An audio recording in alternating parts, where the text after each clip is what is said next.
Clearly you're talking nonsense. And welcome to the Down in Front Podcast, the official podcast of downinfrontpodcast.com. My name is Warren, and what we usually do here on the Down in Front Podcast is they will review movies and TV shows all over our favorite beverage, sometimes water, sometimes beer, mostly wine, and we talk about some of our movies. And tonight we will be talking about the newest film from the Marvel Cinematic Universe, not entirely sure, but from Sony, but Marvel still had a hand in it. Nope, it's absolutely not part of the Marvel Cinematic Universe. It's all Sony. Yeah, and it's not even, it's just Marvel owns the character rights for everything else but the films. That's why it's they're going to mash him in there, though. They're going to just fist him. Let's call it the Avi Arad movie universe. Yeah. How about we just call it we're reviewing Venom tonight? Super pumped because that's going to be starring Tom Hardy, Michelle Williams, which I was super surprised. I didn't realize that she was in this movie, and some other special people that we'll chat about later. But before we get into the actual review, I'm going to toss it over to a few of my best friends. We have a big, cool crowd, and usually we all go around in a big bit of a round table, talk about what we currently are drinking and what we've been watching. So I will start it with, as always, one of my best friends. I like him more than everybody else on this podcast, the Mouth of the South. Bryland, what you been sipping on and what you been watching? Hey, how's it going this evening? Right now, I am sipping on some good old classic Woodford Reserve. Straight from Kentucky. It is delicious and it burns the right way. What I've been watching recently, I've been watching the animes again. So I saw that Hulu had the new Sword Art Online movie, Ordinal Scale, on, and I decided to watch it. And I'd say it's not the best storyline they've done. I think it falls into the pit that a lot of like anime series going to a feature film fall into, where they feel like they have to be very exposition heavy and actually have to retract or actually retrace everything that's happened in their previous series up until the point of the new story, and it kind of like suffers from that, but it's still fun to watch. And also checked out the first episode of the new Sword Art Online series, which I believe is pronounced Alicization, which was a lot more interesting and a lot neater. And I think it's really cool because the animation has actually ramped up a lot in this first episode. And it's basically 2 episodes in one, where they kind of tell half of one side of the story, what's going on in the virtual world, and then what's happening in the real world. And I think it was done really well. It's a setup episode for the rest of the series. So I'm interested to see what else happens with that series going forward. I mean, I've completely like falling off this Sword Art Online sort of universe since after I think we talked about, season 1, but I'm glad that people actually like that actual show. I'm glad that it's still kind of thriving and they're actually making movies about it. So that's pretty cool. I'm going to toss it over to one of my good friends. He is in Mr. New York, looking silky as ever. Mr. Mocha, what's going on, man? What you sipping on and what you been watching? We are Mocha. What's up, everybody? My voice is actually no longer sore like it was last week during Hellfest, so I'm glad to be back, full throttle, fully throated, whatever that means. Anyway, so I'm here, gliding on past that while sipping on a very standard Blue Point toasted lager. I wanted to try to get something on theme, as is the theme, but unfortunately I didn't have the time because I literally just got out of Venom right now. So I'm sipping on this drink instead. In terms of what I've been watching, I've been having a great time this week going through the new season of Big Mouth on Netflix. For those of you who are unaware, Big Mouth is an animated show made by Nick Kroll and John Mulaney, 2 of my favorite comedians today. And it's all about the trials and tribulations of being 13 years old and the awkwardness of going through puberty and what that's like, dealing with, your body changing, all these new feelings, as well as moving from being a innocent child into more like of the adult world. It deals with a lot of issues like family problems, like divorces, things like that. But it's incredibly funny. It's super gross. Like, it's really crass humor most of the time, but it's also very smart and very intelligently written humor. And both John Mulaney and Nick Kroll are fantastic voice actors. Nick Kroll does like 3 or 4 different voices in it. A lot of their buddies from other shows, like Jason Mantzoukas, is in it. And they're all just absolutely fantastic. So I definitely recommend anybody who's interested in a little bit of crass humor to check out Big Mouth on Netflix. I mean, I like both of them. I really like John Mulaney's sort of stand-ups that he has on Netflix. So I really enjoyed him, especially when he starred and he like hosted SNL, which was great because he used to be a writer for that, I believe. Yeah. So that was pretty cool. Dude's hilarious. And last week they revealed that he's going to be one of the voices in the upcoming Into the Spider-Verse movie. So we will get a chance to see him in another Sony Spider-Man movie coming out this year. Oh, that'd be cool. I'm off down for that. I'm going to toss it over to the most famous person that we have here on the show, the host of the Fear Bonus podcast, the beautiful and luxurious Mr. Andrew Abbott. Abbott, what's going on, man? How's it going? What you been sipping on and what you been watching? It's true. I'm quite famous, but I got to be kind of off the grid. I don't know why I'm recording a podcast with you guys, but I'm doing it. Right now, I'm not drinking anything because I just got here from a work outing where I slammed a whole bunch of beers on the company dollar. We were at some brewery where they had a pumpkin beer, and is the season, so I had about 10 of those. It was called the Basic Witch, which is kind of funny.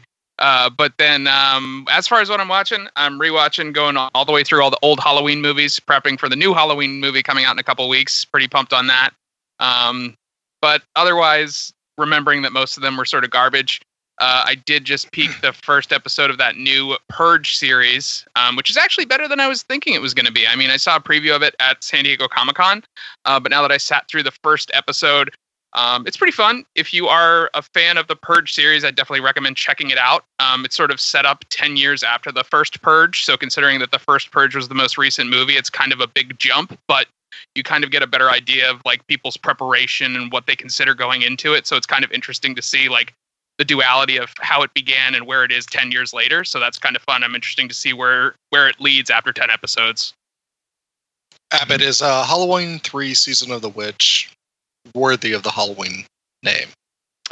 Yes, it definitely makes me think that it would have been really awesome if there was only ever one Michael Myers movie and then every sequential Halloween movie after that was just like a different like spooky movie. Like they probably should have just done that because 3 is pretty amazing and it has nothing to do with any of the other movies.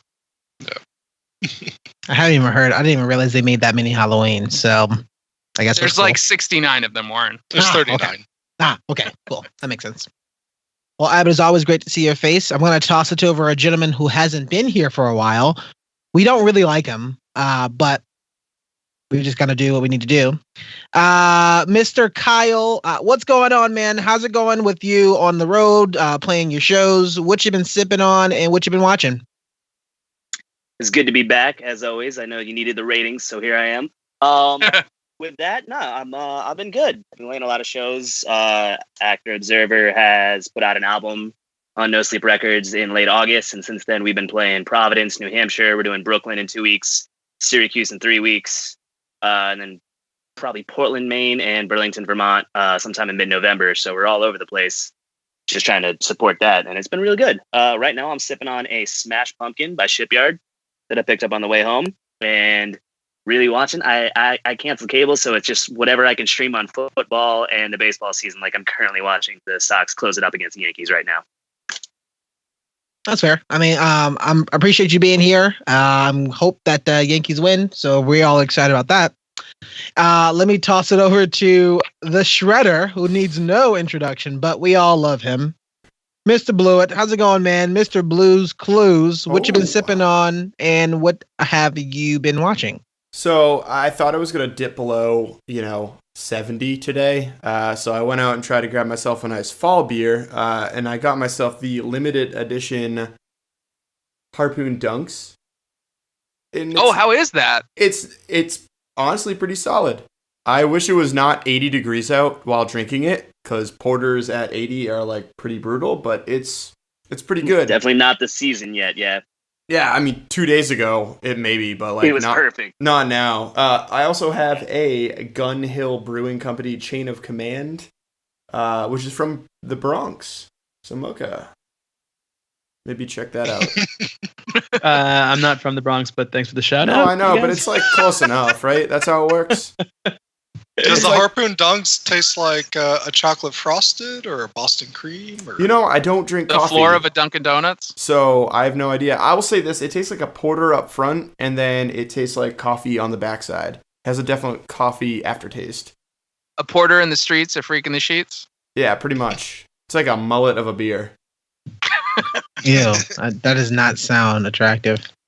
But Shredder, Blues Clues, it's great to see your face. I'm excited to get everybody's sort of opinion on this newest film by Venom, especially because Sony has not had a good run at movies for a very long time. Actually, I think probably since that actual leak that came out, I think they just had a lot of flops since then. So I think this may be their up and coming sort of scenario. So we'll see. But my name is Warren. I will be the host for this evening. What I'm currently sipping on so I can watch my figure. I invited my friend over and he drank all my whiskey. So I had to get some more whiskey. So I have some Jameson and Diet Coke. Thanks, Kyle. So I have sipping on a Jameson and Diet Coke so I can watch my figure. And I actually, for the first time ever, I started reading. So I'm reading a book called Year of Rest. I finally got a library card from the Boston Public Library, and I'm pretty excited about that. So I have not watched. I mean, I do watch a lot of stuff as I normally do, but I do want to talk about this book, Year of Rest, yes, by Shonda Rhimes, which is great. So I know we don't ever talk about reading books on this podcast, but people should check it out. Yeah, check it out. If you know how to read, there you go. I don't. Is there a movie of this And book? there goes half our audience. Read. So super pumped about finishing and reading this book. So I'm trying to find another activity besides watching movies and planes and sleeping. So I'm going to try to see if I can turn to reading. So super pumped about that. So we got a good crew. I'm super excited. I definitely want to kind of go ahead and give us a break, and we actually going to get into the spoiler section of this film. So if you have not seen Venom yet, in theaters now, starring Tom Hardy and Michelle Williams, definitely go check it out. I mean, we saw a pre-screening of it, and I think I'll still will buy a ticket to this movie.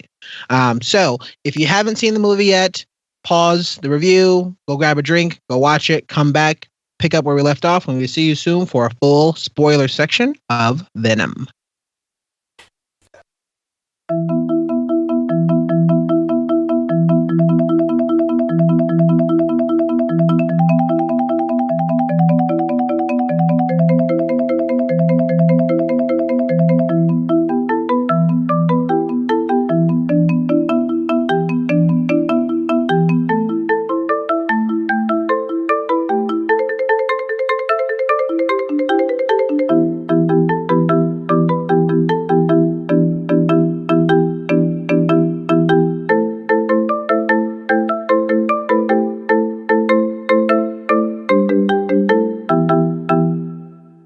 And we are back, and we are the Down in Front podcast. Super pumped to be talking about this movie. We are in our spoiler section. So if you haven't seen the movie just yet, I would say you probably don't want to continue to keep listening because we will be spoiling the movie for you. We're going to break up this movie into a couple different sections by 3. We'll talk about the actors, characters, and plot that we usually do. We do want to talk about a bit about the character design and the actual visuals for it because it was definitely a lot of CG, and this is kind of the first time that we got a look of Venom that looks better than the old version that we got from Spider-Man 3. Ugh, terrible. And then lastly, we want to see if we can kind of lead off with some, what happens next sort of scenarios, some things that, would we like to see in some of the universe, and where does Sony go from here? So I'm going to toss it over to Kyle. Kyle, talk to us a little bit about the characters, the acting, and a bit of the plot for Venom. Sure. I came into this movie with such low expectations. Just the idea that you're going to make your own Venom film devoid of any inclusion in the actual Spider-Man universe. I just didn't think it would be able to be done. I came away more surprised with how much I didn't hate it. That being said, I don't think I was blown away or that it was like an incredible feat.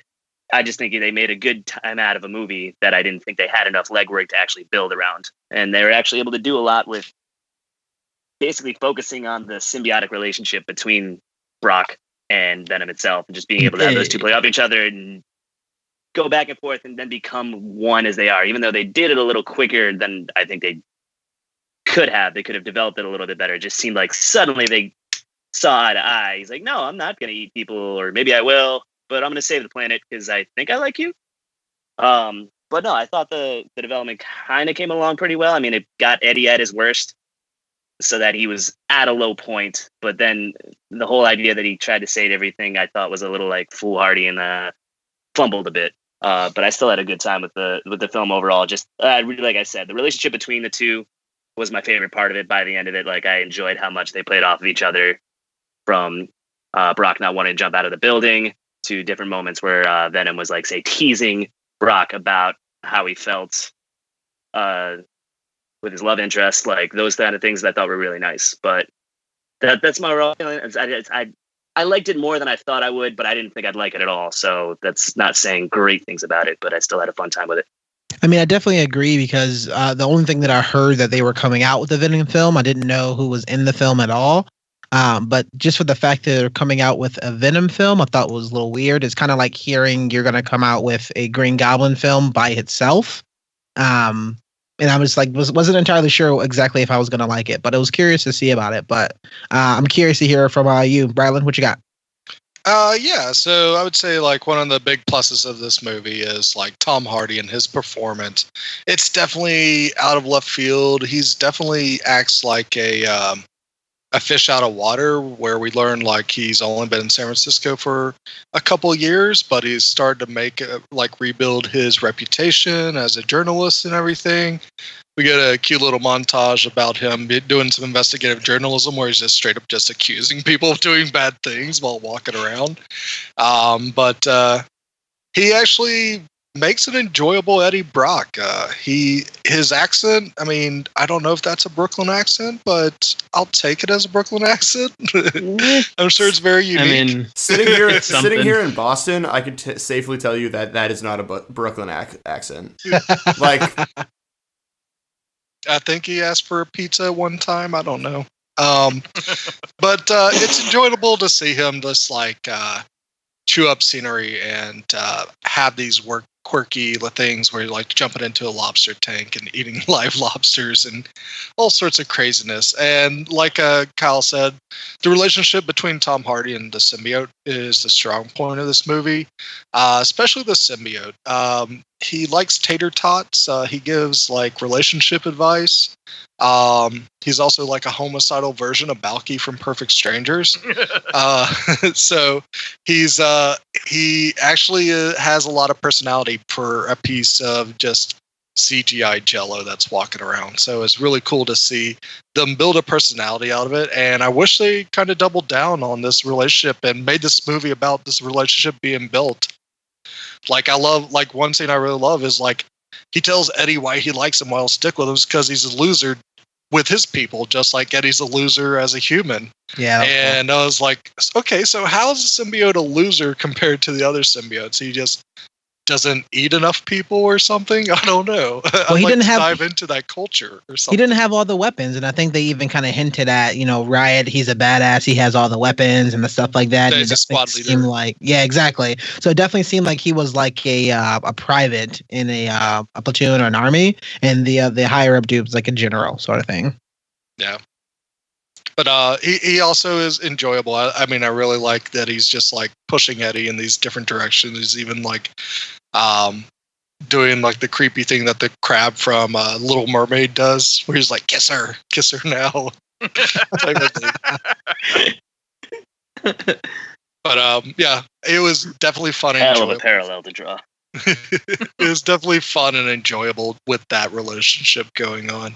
Oh yeah, I definitely thought I loved the fact that Tom Hardy just kind of took this role, and even though there was a lot to work with, like out of all of sort of what Warren was saying, was thinking, oh well, why would they make like a Green Goblin movie? Out of all of Spider-Man's bad guys, Venom has probably also sort of solidified his own mythos, his own running like story at this point. He's his own character. He can do this. Like, it is kind of weird to present the movie without Spider-Man, but at the same time, like, you could take an actor like Tom Hardy, who does very much method acting and kind of put his own stank on every role that he does. Like, if you think about other things that he's done, he has his plethora of funny voices. So of course he's going to make up this fake Bronx, Brooklyn, whatever garble that he spits out in this movie.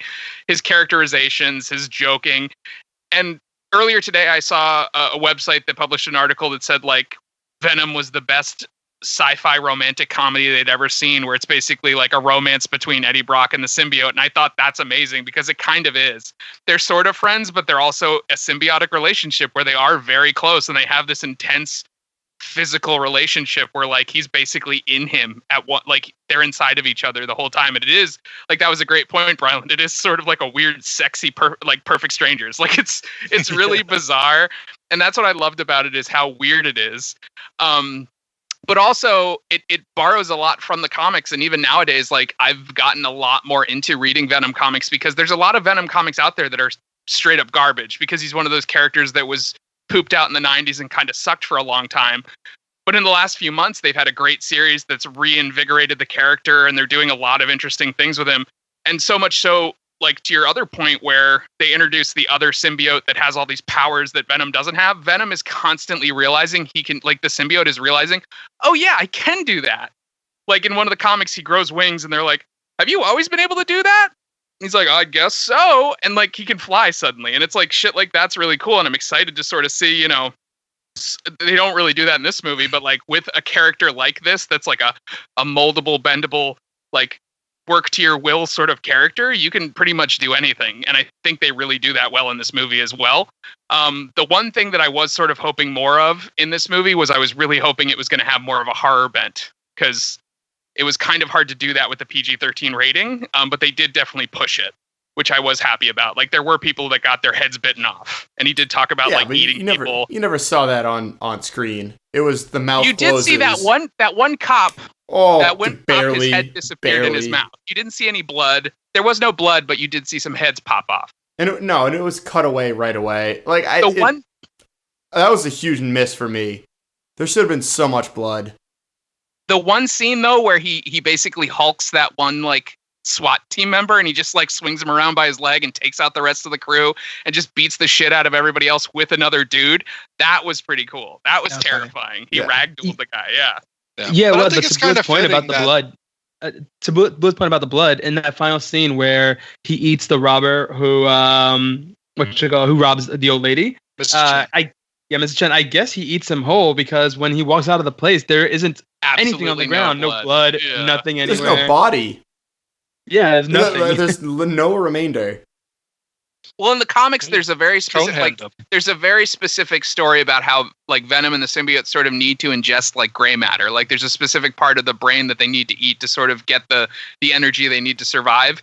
And they kind of sort of get into that like they don't directly point at it, but like it would be cool if they got into more of the actual. I feel like there's a lot of fudged science. Like there's a whole lot of fudged science in this movie that I think would have been really cool if they expanded on. It would have been a lot creepier. Yeah. Yeah, Brylin, I thought Tom Hardy really sold the physical side of things really well. Like him moving around without the symbiote was fun to watch, but man, that accent sucked. It's just every time he opened his mouth, it kind of took me out of the movie. I was like, oh, that's not what he sounds like in real life. You know, like every other actor doing these things, you can kind of make believe that like Christian Bale doesn't have a British accent. You know, he does those things well enough. And this is just, it sounded like me trying to impersonate anything else but me because I have terrible accents. It's like, oh, no, that's not really what you sound like. That's what I think is really endearing about it, is like that it's a unique accent, regardless that you can't pinpoint its origin. That you can't, even though we know Eddie Brock's from New York.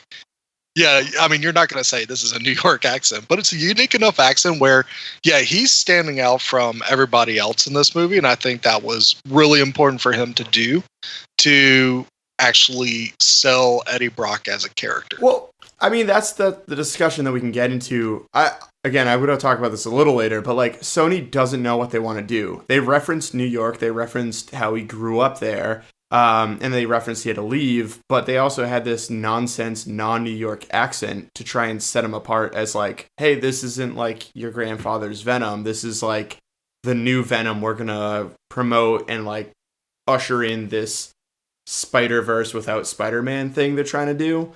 So the accent's really weird because it's so different, but it's not a San Franciscan.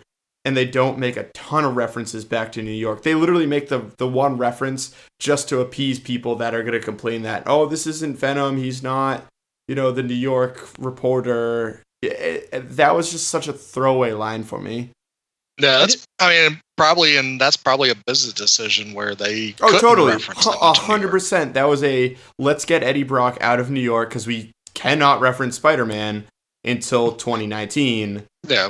And it's pretty much following the plot of Lethal Protector to a point with this.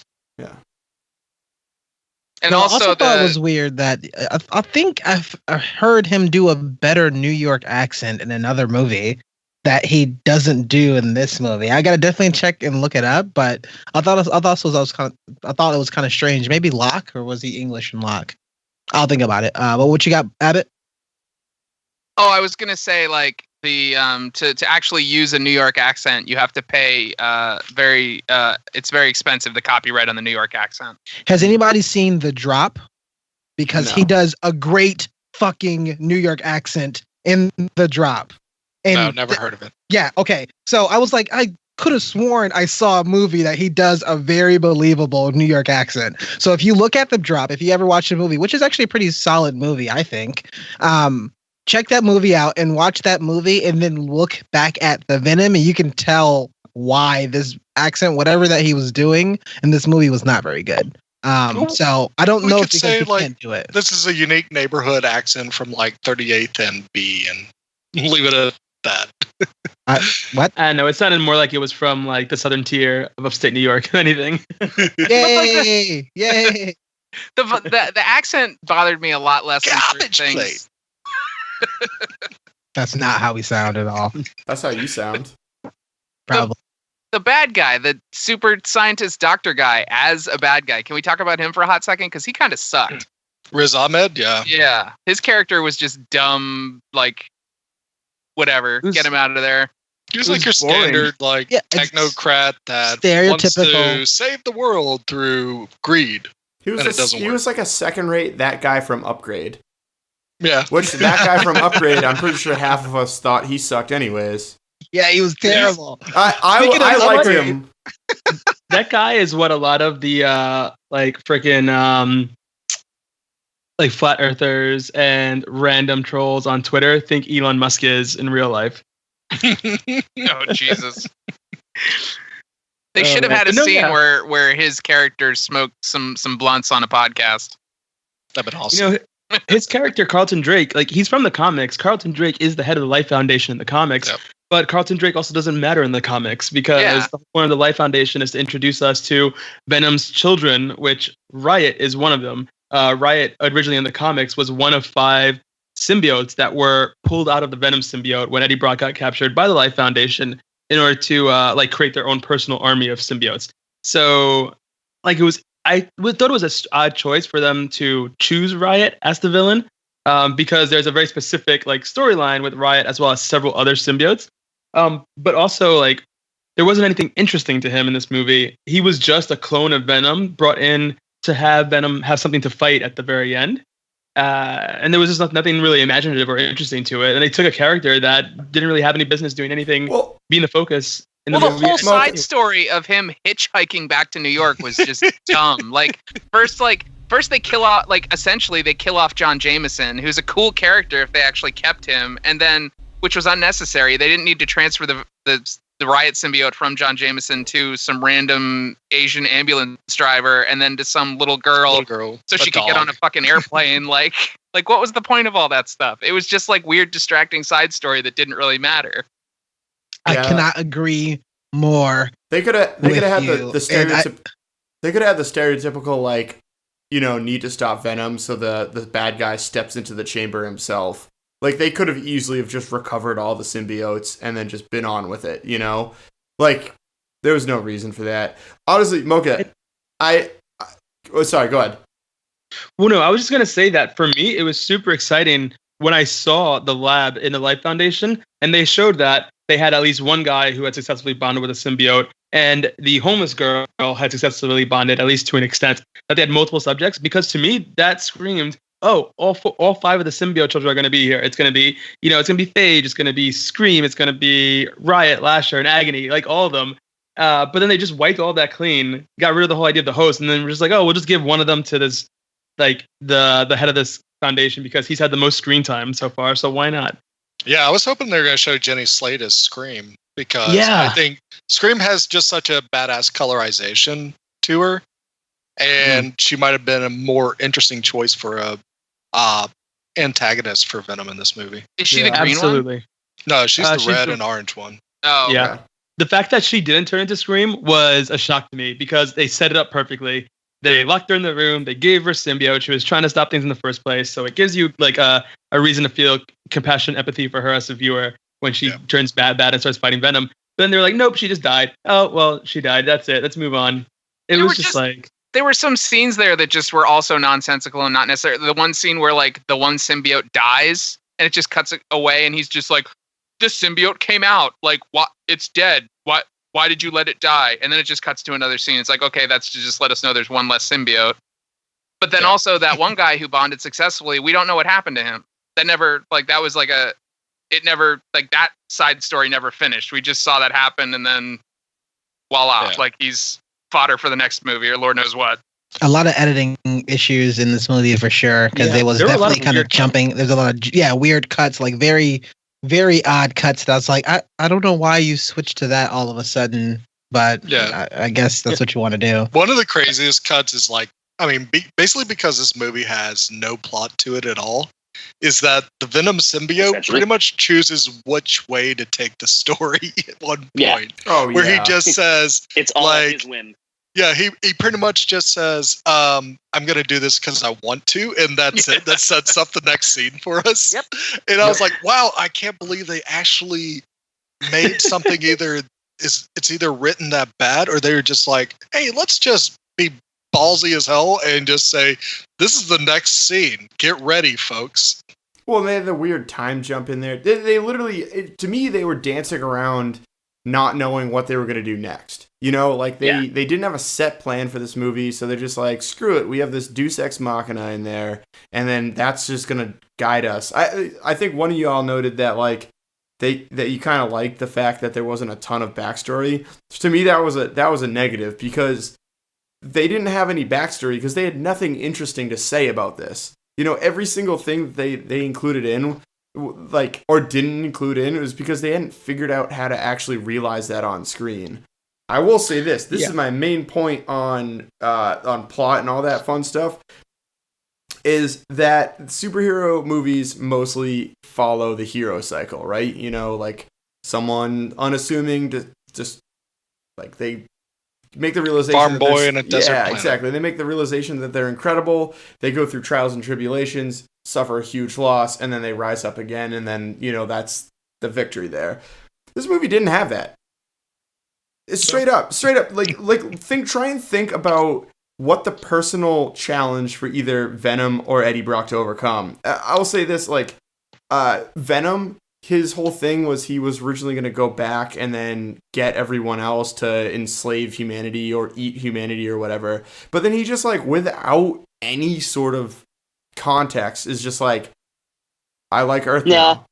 Yeah, he literally just said, I've changed my mind and I've decided to stick around. So there was nothing that he overcome there to understand why Earth is there. I will say this from the Eddie Brock side of things, is his big, like, you know, moral dilemma was that Eddie Brock now eats people. You know, like he is carrying this thing inside of him that has literally a different personality. A hunger for flesh. And tater tots. But the way that the plot was structured is that the first half of the movie moved so unbelievably slow, and they had to put that freaking time jump to get you to, like, the fast part. And then once the symbiote takes over, they had, like, this incredibly rushed thing that I'm pretty sure the back half of the movie took, like, what, 36 hours tops, maybe? Yeah, like, so you never got to see Eddie Brock struggle with the realization that he is now he's now a metahuman, because it just took so little time. Like, he found out he had powers, and then he got shot at, and he didn't stop getting shot at until the end of the movie. There was no personal journey of like, how are we gonna do this? So I will say, like, you gotta have some sort of central conflict. Even like the whole thing about Riot with the weapons, and Mocha, you talking about how Venom slowly realizes that he's got it all built in on him anyways. There's so much in there that, like, he never had the realization that he can do all those stuffs. Like, Riot always had the fun toys. He never had the opening moment of like, oh yeah, I have the smash ball too, or I have these crazy blades that I can whip out. It was like pure vanilla that he beat him with. It was stupid. There was no growth on any of these characters. Oh, no. I'll say too, Blue, to your point about Sony just not really knowing what they wanted to do with it. It felt really, really clear to me in this movie, more so than anything else, that they are just trying to use as much of the property as they can in order to establish some sort of foothold, so they don't have to give anything back to Marvel when the time for the next renegotiation comes.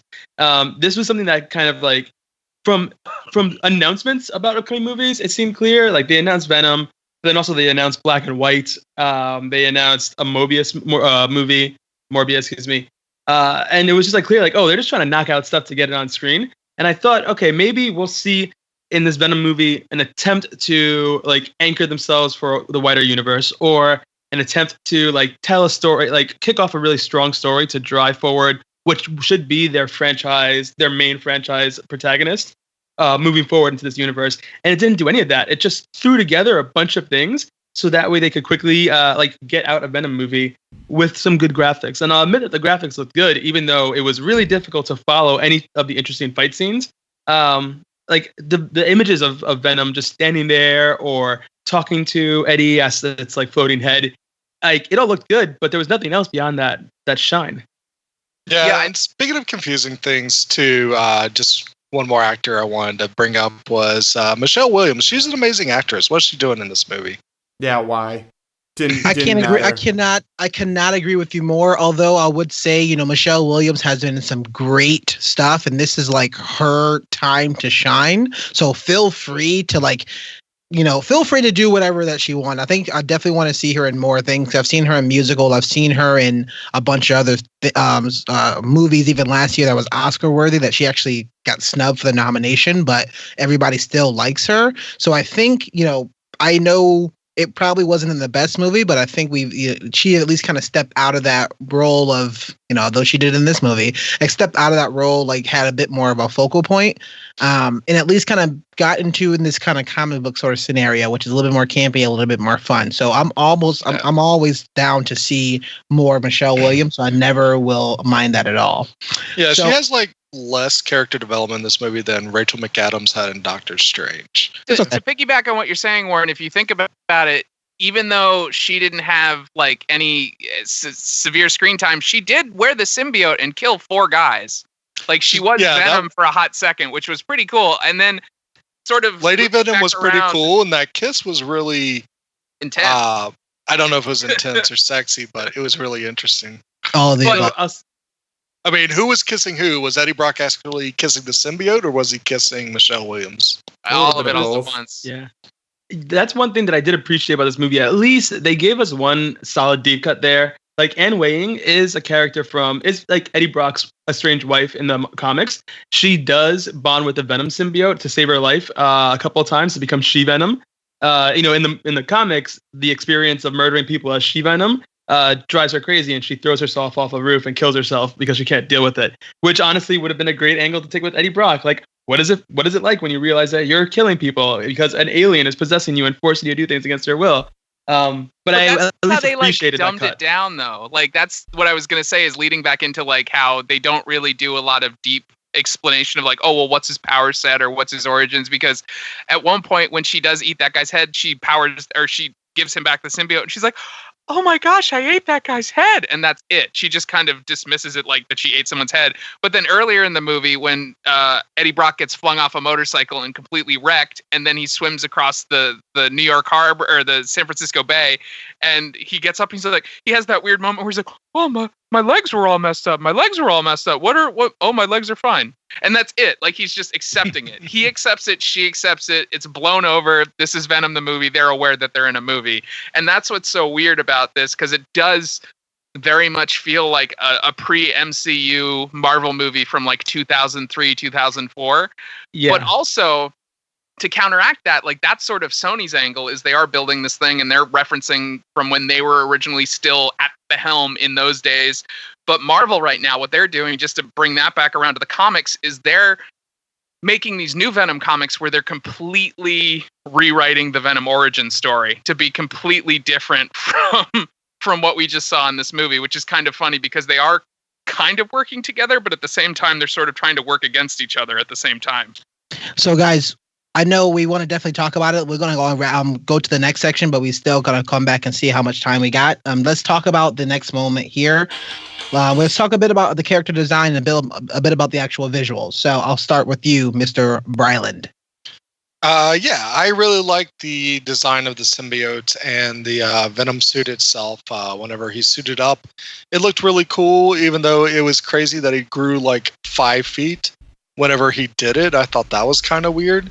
But I thought they did some really neat choices to like make the symbiote still kind of moving and stuff on his body, kind of like how they kind of portray it in the comic books. He very much has like the Todd McFarlane mouth with the super long tongue and the big mouth and everything, which is very iconic for the character. And the thing with the visuals is I actually found myself enjoying the action scenes when we kind of see Eddie, we kind of see the suit pop out of him when he's fighting like the cops that have come, or the security guards that had come to his apartment and stuff. I thought that was neat because it kind of conveys like how Blue is talking about Eddie. Tom Hardy was using a lot of physicality, like kind of like that same thing of like having to look in the opposite direction and all the action happening in a different direction with your body. It kind of relied on that similar type of practice, which was really cool. I did think like him breaking his leg and everything was really neat, and like having the symbiote fix it every time like someone got magically healed. I thought that was a really cool visual. But also at the same time, this movie has a budget of $100 million, and a lot of times you could see that budget really clearly, especially during like that motorcycle scene. It seemed like they were going down the same street over and over, but also when the explosions started going off, they were actually very symmetric and in parallel with one another, and you could actually see the mines or the explosives set on the street ready to go off, which was pretty hilarious. Yeah, also, it was really strange to me that a whole section of this movie was designated to just kamikaze drone strikes. Like, it just came out of nowhere and served no purpose other than just be a flashy. This isn't even I haven't seen it in the comics before thing. This is just like, it was just dumb. Like, you're a multi-billion-dollar company or a multi-million-dollar company that is putting out a public face about how it is, like, not shady. And you send your enforcers out there, and the first thing they do to capture somebody is release 20 drones into the streets that bomb it and explode like willy-nilly without doing anything else other than just exploding. It was just very odd, and an obvious grab for just a visual feast. You notice all the flames are blue too? Yeah. Like, they weren't like normal flames. They were like definitely pyrotechnics. Yeah, I mean, it literally looked like the fireworks display was just put on the street. Yeah. Yeah, I would say that the chase scene in general was kind of a low point for the movie for me, especially like visuals or special effects wise, because it makes me think back to have any of you seen the original Spawn movie? Yep. Yes. Where he has that awesome chase scene where he uses his cape to turn the motorcycle into the badass like ramming vehicle, and like that was cooler than what we just saw in this Venom movie. Like, that would have been a cool aspect to have in this movie. I feel like they should have consulted Todd McFarlane a little bit more in this Venom movie. That would have been great. I really wish they would have, because that dude's great. He's awesome. Blue, what do you got for the character designs and visuals? Yeah, I like the design better than I thought. I loved how it had like a viscous, almost, thick, watery feel to it. That was definitely necessary, I think, in true form with the character. So, fun fact, I enjoyed the smoke scene fight. when he got down to the bottom of that news agency, to me, that was like a very good midway thing, because the way they structured it, because what I talked about before, that there's no actual development of any of these characters, what they had to show was that Venom operating at a very high level, but held back by something, and that held back by something was literally the audience's perspective on Venom. You could kind of see these half cool shots, but everything was obscured, which then sets you up to go full bore in the last action scene. So the way that they did it, again, in the total narrative, stupid, but for that scene, I understood why they lit it in that way, and it kind of worked for me. That being said, that final action scene was hot trash. The fact is that you had two basically black symbiotes going against each other at night was stupid. You couldn't tell where one began and one ended, and that can be kind of fun in some situations, but in this case, it's an action film. Like, show me the action. So this movie was definitely primarily CGI'd, and they did the whole Jason Bourne quick cut, 1,000 quick cuts, so you can't actually see anyone. It just looks like they're punching faster than they are. But the thing is, though, that if you CGI this much, you don't need to quick cut it, because you're not limited by a human being. You could just do a long cut and have some digital artists perfect literally everything about it. So there is no reason to do that. It just confused the action. I will say this, though. I did, from a design perspective, love Eddie Brock's eyes. This harkens back to literally 2 days ago when we talked about A Star is Born, where Bradley Cooper's eyes really perfected that role of, spoiler alert for anyone who hasn't seen that movie, but like the alcoholism that was consuming him. Eddie Brock's eyes just throughout the film got darker and darker and kind of more like pointed down towards his nose. Like the shadowing, the makeup around his eyes were almost like an anti-Venom, because his eyes were black and then they'd switch and be white. And I thought that was a really cool progression throughout the film, partly because he stayed up for like 40 hours straight, because this movie didn't breathe after the first half of it. So it made sense chronologically, but it also made sense like kind of metaphorically as well. My last thing, though, just give me blood. Like, this movie was supposed to be R. Dude, you cannot, I'm docking you points that we don't actually count here, but this movie was supposed to be R. All the way through the first trailer, Tom Hardy was like adamant that this is going to be a super violent, like Deadpool-esque version of Spider-Man, essentially. And then in the last 4 months, they neutered him. Like, he was out. I remember when the trailer dropped, I watched it because he was at some crazy conference in, I think, Brazil or something. And he was like, yeah, you guys are going to be like excited. We're like, there's so much blood, like there's so much violence, there's cursing and everything. They said the F word once, which is fine by our, PG-13 standards. But there was no blood and there was no cursing. I think they had one sex joke in it, and it was like super awkward. It amazes me that it's interesting that you say that, Blewett, that that you want blood, but like also Venom in the comics, even though he's a violent character, he never really has any blood or gore. It's always implied violence with him, and I think that's kind of smart that they did that. Even though they say they shot the movie for an R, so we might get an R cut. Who knows? Yeah, but that's like Batman versus Superman. I don't think you need to release a director's cut for your movie to fulfill what was promised. I mean, Tom Hardy promising isn't the studio promising. So right. No, the studio said it too. Yeah. Sorry, Mocha. Sorry. No. Yeah. Go ahead. It's right. 2 points there. Tapes.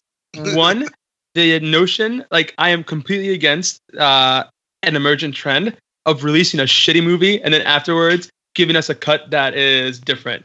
Fuck that noise. Do it right the first time. Let me see the good movie 100%. When it's on the screen. I don't want to have to buy a Blu-ray or download a digital copy just to see the movie that I already paid $25 to see because I live in New York and it's expensive out here. Part two, took a while to get to this point, so I don't know if I remember part two. But yeah, I'll stand by that at the very least for now. Well, leaving some... the blood. That's it. The fact that I can't believe that at this point, after 2 successful Deadpool movies, Sony wouldn't just read the wind and say, oh, we can make a superhero movie R and to be immensely successful with it. Especially the anti-hero. Also it's with like, Logan being so successful. Yeah, saying that, we're going to like leaving like hints or maybe filming the original cut to be R-rated and then change it at the last minute so it really says PG-13. It's not like you're taking a risk. The proof of concept is there 3 times over. Like R-rated superhero movies can be extremely successful. They work. All right, guys. So we have moved into a bit of a section of what do we think the word's going to go next? I know we haven't quite talked too much about, some of the other spoiler sections here. I was kind of surprised at the fact that I think we looked at it with Abbott, or I think it was with Kyle. I looked at Woody Harrelson's name was the 3rd person shown on the IMDb page. Oh, yeah. That's how much money they paid him. Yeah, but come on. That's pretty fucking terrible. They got him on retainer.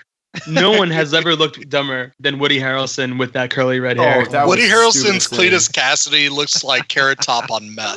It's going to be so good, though. It's going to be so good if it ever actually happens. Yeah, I have all trust in Woody Harrelson. I bet even though he's not really looking the part of Cletus Cassidy, I bet he could bring an interesting Cletus Cassidy. Channel some natural born killers. Yeah. And crank up the fucking, he looks like a fucking, weirdo, and give him, the next movie. They're already saying, it doesn't have to be R just because Carnage is in it. It's yeah, it kind of does. When you bring in Carnage, you need the gore. Well, I'm curious to get, some thoughts from everybody. So quick thoughts before we get into our conclusion. So quick thoughts, Kyle, what do you think happens next? Where do you want to see Venom go? I want to see how Venom can contend with symbiotes that are more powerful than him. We only got a brief vision of it. He doesn't know what he can do. And basically, he got lucky and sacrificed himself in this last fight. So now he's going to contend with someone who, if it's Cletus Cassidy, and if that's what they're going to obviously hint at, that's a whole nother factor of it. Because Eddie Brock, at his core, is still a good person. And that's what helps rein in Venom. What you have with Cletus Cassidy is the exact opposite. This is someone with bloodlust. So you add a symbiote to that's hungry for power anyways. I want to see how that dynamic would work out, but that's what I want to see happen. Who knows what we'll actually get, because I am in full agreement that would have you got to take it over the top. That's exactly what Carnage is. It's just over the top. Blew it. What you got? Yeah, so I think part of your question was do you want to see it in the MCU? It had a trash origin. I don't want this integrated, which is too bad because I think that Hardy could have been a very good MCU Venom.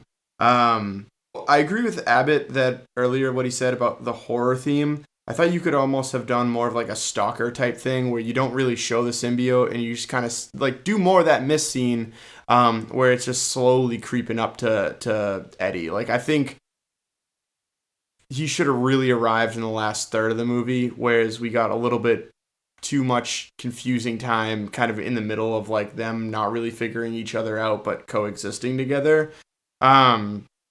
Let's see. No, I hate that thing now. Cool story. Hang on one second. All right, cool. So I think they also, as we talked about before, they lose points because they don't really know what villains they're going to be able to use for Sinister Six. Marvel is definitely going to have a couple surprises for us in the next Spider-Man movie, and they're probably going to set up, kind of additional storylines that they can use after, let's say, the Avengers kind of has run its course. And so at this, it's kind of like a waiting point. I mean, granted, they probably know behind the scenes on what Disney's going to use, but they don't seem like it, they don't seem like they know what Disney's going to do and therefore can plan their own Sinister Six movie, which really kind of hurts it because all these references that they make to the expanded world, they couldn't really do because they Oscorp never comes up, which granted, I don't think it's going to be that big, but when you're forming a superhero team or supervillain team, that's an obvious one to throw in. I will also say this, that it was such a miss for me with that last credit scene. Did everyone stay till the end? Mm-hmm. Oh, yeah. I did. So did I just watch a 2-hour ad for the Spider-Verse movie? Seriously. So, yeah. Why was that included? That should have been at the front of the film. Yeah, it should have been at the front. I was happy about it because I'm personally extremely excited for that movie. So getting a teaser of a full scene from it got me especially excited. In addition, it made me realize that the trailers on computer screens do no justice for the crispness of the animation. It looks really good in IMAX. It looks really good. It got me beyond hype, but I agree. You're right. It should have been at the beginning of the film. Yeah, that was weird that it was at the end. Is Tom Hardy going to show up CGI in an animated film? Probably. As Venom. It was confusing. Why the hell did they do it? It should have been in the front, like freaking Frozen in front of Coco. Hated that. That's what I'm wondering. If they're introducing the concept of the Spider-Verse, there could very easily be like a Sony Spider-Verse and a Marvel Spider-Verse. They could do that if they reach some sort of bizarre agreement after a while. It would be difficult and a little convoluted, but they could totally splash Venom into the current MCU that way. They could poop out a whole bunch of characters that way. There is a Spider-Verse in both Marvel and Sony right now.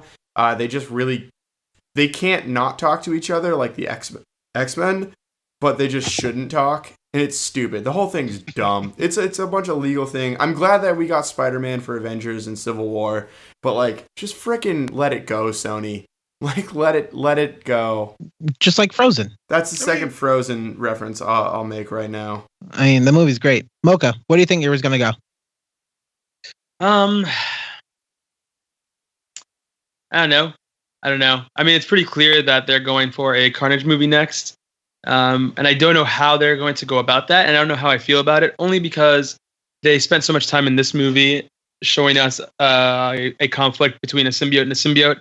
And Carnage the symbiote, yes, he's a different style than Venom and Eddie Brock. He's much like sleeker and way more inventive about the weapons he creates with his body, and way more brutal, at least in the comics. But it's still just going to be another symbiote versus symbiote movie. So unless they start integrating other parts of their Spider-Verse into it, I don't see how it doesn't come out as a still PG-13, but somehow a more implied violent version of this same movie. Yeah, I don't really know. I have no idea what Sony wants to do with this. And I just wish that they would come to an agreement with Marvel, similar to what they did with Spider-Man, where they allow Kevin Feige and the Disney crew to make all the money for them. Let the MCU integrate everything they want, have it all built under Sony's name, have Sony get the profits or whatever they need. Just let Marvel do a good job with these characters. Yeah, I don't see anything wrong with that. Abbott, what you got? Maximum Carnage or bust. If they're actually going to go through it, they might as well go through it all the way. Or, like I said before, if they wind up doing split universe bullshit, like whatever millions of dollar project they wind up splitting between Marvel and Sony, I feel like there's a way it could work, and there's probably a ton of fan theories already gesticulating out there. But I'm excited to see what they do with it. I was, like I said before, I was happier with this movie than I thought it was. It wasn't great, but it's definitely not fucking Eric Foreman, Topher Grace, oil baby bullshit from Spider-Man 3. Oh my god. So, at least it wasn't worse than that. Fucking terrible. I don't know how they do Maximum Carnage, Abbott, without figuring out the rest of the Spider-Verse, because the whole point of Maximum Carnage is that it's a massive ensemble. It's a whole bunch of villains and a whole bunch of heroes. Cap's like a key player in Maximum Carnage, too. Cap's a key player. The Fantastic Four are massive players. Yep. Sunbird, I think. Firestorm. Separation anxiety. They could do anything with like the multiple symbiotes. I'm gonna toss it over to Brylan. What you got for what do you want to see next? I personally don't think I need a sequel to this film, but it looks like it's gonna happen because this film is definitely very financially successful. But it'll be interesting to see Woody Harrelson's take on Carnage. That would bring me back to the sequel of this film, even though it's going to be symbiote on symbiote action. Again, Carnage is probably the most unique symbiote, and it's they could definitely pull it off because they showed like the CG. They can definitely do it for the symbiotes, and Carnage would definitely be a big challenge. I just hope that they make a more interesting story, a story with like plot and characters and stuff like that. That'll give me some very cool reasons to find Cletus Cassidy to be creepy as hell and why he's such a threat to Venom. That's what I want to see in the next movie. As for the far future, I think the Mad Titan Kevin Feige will just buy Sony when he's ready to. I mean, if it comes to that, he would just turn on his gauntlet and just cut Sony in half. Just He snap stands on it. out of his leather chair. I guess I'll do it myself. But yeah, I think with Venom, it's pretty unique property where Sony could take it in their own direction. It might be neat to do have a couple movies with Eddie Brock and then switch to Agent Venom and then switch to another host that had the Venom symbiote and kind of continue the story of the symbiote, but continue to show these different characters that have been part of the symbiosis of Venom. I mean, so sitting right now, Venom has made just about $90 million since opening weekend. So that's domestic as of today or yesterday. So it's definitely made over 90 million. Overseas, it's made over 130 million. So in foreign, it's over 130. So movie's doing well. So we're definitely going to see. I'm sure we're going to see some sort of sequel. What we definitely will see. I'm surprised we didn't see, Venom will return. I'm sure that I don't know if they can do that or not, but I'm surprised we didn't see that at the end of this movie here. I am down to kind of see this character again. Definitely not in the movie on its own. I'd like to see, less of what they build on it and look at it more of the fact that, okay, we're kind of done. I think we need to be kind of one and done with these single movies. We have so much other things out there that things need to start collaborating more a little bit quicker. So it'd be cool to see at least something else. I don't know if you have to kind of go to Marvel, but I like the movie. I was pretty enjoyed by it, so I'm down to kind of see this character again. I'm pretty sure I hope they actually change at least what Eddie Brock's accent was, but I think it'd be cool to see him in more films as Venom. And with that, we are the Down in Front podcast. Thanks everybody for joining in. Thanks for everybody for tuning in to listening to us. We can go around. It says, Mr. Kyle, where can people find more of your work and shows and amazing things you do at the AO Actor Observer? For sure. We can be found on Spotify for Actor Observer, also on Apple Music, SoundCloud, any ways that you can find streaming music. We're up there for Actor Observer. You can also find us on Instagram, Facebook, or Twitter, all under Actor Observer, all one word. That's where we post all our flyers, our show updates, any upcoming releases, things like that. We'll be posting through mostly those channels, and everything that was going up and going to stream is going to be on those channels you find there. Always good to hear your voice and see your face. Abbott, where can people find more of your work?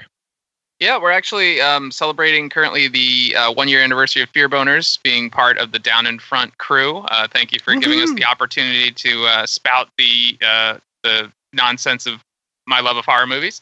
But you can find more nonsense over at FearBonersDIFP on Twitter, or you can email me directly at FearBonersDIFP@gmail.com. And Mocha, where can people find more of your work? Yeah, you can find me on Twitter, fighting off the darker urges of the voices in my head at Mocha Mike LI, as the Lord intended. Unfortunately, you cannot find me at Mocha Mike. That gentleman bonded with my Twitter name first, and it killed him, and I can't get his password. So until then, it's at Mocha Mike LI. You can also find me on Instagram at Mocha Mike, where I post some of my photography work. Medium.com at Mocha Mike, where I post some longer form reviews of the movies we talk about here. And also you can tune in to our friends podcast, Not Another Gaming Podcast, where I will be joining as a guest host this week. So I'll be with Dr. Bob, Papa Dom, and Sticky Butt Chris talking about video games and more. So definitely tune in. They've got a good show. Awesome. Hope that you also know that our podcast is better. So yeah, I said it, Dom. Brylan, where can people find more of your work? You can find me speaking my authentic Brooklyn accent on Twitter at Bryland, BRILUND. You can also find me posting many movie and TV reviews on Instagram at I am Bryland. And I'm the host of the Gamescast, twitch.tv/Downfront Podcast. We are still playing through Spider-Man. We are taking our time, but it is a lot of fun. I'm always pumped to kind of watch those. I'm sad that I've been missing them because I've been working or traveling, but I'll really enjoy having them on in the background while I am working if I can attend. So it's definitely cool to see. And the Shredder, Blewett, where can we find more of your work? All right, you can sign up for the mailing list at thefuturecoming.mynews.com as soon as I finish coding it. Should come out at the same time as our EP, probably looking about 2023 for that. As for normal social media, you can look at My News Music or My News Band for most major platforms. Kind of looks like my anus, but you got to put the underscore in the different place. As for reaching out to me personally, you could reach out to jesserandisinside.me.com. That is a new website that we've started, really celebrating the symbiotic relationship that Jesse Rand has with all of us. You can also shoot him an email at he's got Jesse Rand up his ass too at hotmail.com. Can we get that email one more time? Jesse Rand He's is got inside of me. Oh, I'm glad you both said that at the same time. That's perfect. Very symbiotic. Check out more of our work at downthefrontpodcast.com. You're going to find a bunch of our information of, what we look like, our actual introductions, lots of information that we have there. If you like what we do, you can definitely check us out anywhere and everywhere that we are. So I'm in Google Play Store. We're going to be on Stitcher, just everywhere. Search for it, downthefrontpodcast.com. We're on Twitter at _DAFP. We're on Facebook, facebook.com/downthefrontpodcast. If you like what we do and you want to get some of our early episodes, some of bonus episodes and materials, we've been doing things called last calls that we're actually only going to be sort of releasing for our patrons. So definitely take a look at and become our patrons. Patreon.com/downthefrontpodcast. That's always awesome and fun. And you also get a bunch of early episodes. So we will be kind of posting information there. Thanks so much, everybody, for your time. Thanks, guys, for being here. Our next review will be Bad Times at the El Royale. Did I get that? You got that right. Yeah. Yay. I think Donald Draper's in it, and that's all I know. So I think that should be, hopefully it's a good movie. Yeah, I know. Spoiler alert. Tune in for a full half-hour podcast of me just talking about Chris Hemsworth doing his sultry dance from the trailer. Oh, yeah, that is going to be... That's huge spoiler alert. That's going to be a long review. Do we know if Don Draper wore any underwear for this movie? No. Never. If He doesn't. Yeah, if Never. him and Chris He never. Hemsworth both don't wear underwear, that movie's going to be... Or that podcast is going to be like 9 hours long. This is going to be a Ken Burns documentary of us talking about that movie. I don't know what Ken Burns documentary. Good night, everybody. Your boy beat Bye-bye. Tom Mahoney in fantasy football this week.